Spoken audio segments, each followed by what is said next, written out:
नहीं नहीं, मेरा पेट चाय ने ही चौपट कर दिया, वही काफी है। पराठे से पोपट नहीं करवाना, मैं तो चलता हूँ। शर्मा जी चुपचाप पतली गली से निकल जाते हैं। अगले दिन सास बहुओं से कहती है, अरे बहू, जाओ जाके ऊपर के गेस्ट हाउस की सफाई कर दो। कल हमारे यहाँ मेरे दूर के रिश्तेदार आने वाले हैं, तो पूरे कमरे को चमका देना, समझी? तीनों बहू सास की बात को मानकर ऊपर सफाई करने चली जाती हैं और तीनों कमरे की सफाई चालू कर देती है। बड़ी बहू मकड़ी के जाले साफ करती है, तो बीच वाली झाड़ू लगाना और छोटी वाली सर्फ डालकर जमीन धोना शुरू कर देती है। अरे दीदी, जेठानी जी, अभी मैंने पूरी फर्श धोई और आप फिर से धूल नीचे गिरा रही हैं। और मछली जेठानी जी, आप भी ना झाड़ू की धूल यहाँ छटक रही हैं। अरे तीनों को साफ करना है, एक साथ सफाई करते हैं ना। अरे वही तो, हम साथ साथ हैं, घर साफ साफ है।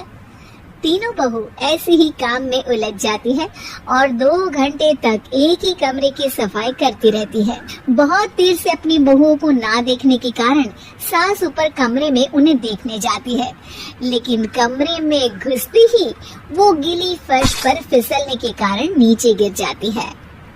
ओरी मोरी मैया, हड्डी मरोड़ के रख दी, आए मेरी तो कमर ही टूट गई रे। तीनों बहुएं सास को उठाती हैं और बिस्तर पर सुला देती हैं। अरे मेरे हाथ पैर दर्द कर रहे हैं, दबा दो, आराम मिलेगा। हाँ जी माँ जी। अरे जी माँ जी, जी माँ जी। और तीनों बहुएं एक साथ सास के हाथ को दबाना शुरू कर देती है। माँ की तो चीख ही निकल जाती है और नतीजा ये होता है कि सास के बचे हुए शरीर में भी दर्द उठ जाता है। हाय राम, ये क्या कर दिया तुम तीनों ने। अरे मेरी तो किस्मत ही फूटी है कि तुम जैसी बहुएं मुझे मिली।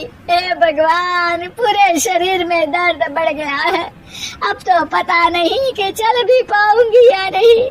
माफ करो, मुझे गलती हो गई मुझसे कि तुम तीनों को एक साथ काम करने के लिए बोला। सोचा था तीनों मिलके अच्छे से काम करेगी, लेकिन बड़े बुजुर्ग सही कहते थे कि 3 तिगाड़ा काम बिगाड़ा। तुम लोगों ने ये बात ना आज साबित करके दिखा दी। तुम तीनों को तो समझाना यानी मानो भैंस के आगे बीन बजाना है। तुम्हें अकेले अकेले काम करना है ना, तो अब से तुम अकेले ही अपना अपना काम करो। तीनों बहुएं वहाँ से जाने लगती है। अरे कहाँ जा रही हो? आप ही ने तो कहा कि अपना अपना काम करो, तो मुझे मुल्तानी मिट्टी लगानी है। अरे मुझे भी तो नेल पॉलिश लगानी है, मुझे ना मेहंदी लगानी है। सास अपना सर पीट लेती है और कहती है, अरे मुझे भी लगाना है कुछ। क्या माँ जी, क्या माँ जी, क्या माँ जी? तुम्हारे घर वालों को फोन तुम्हारी हरकतें बताने के लिए।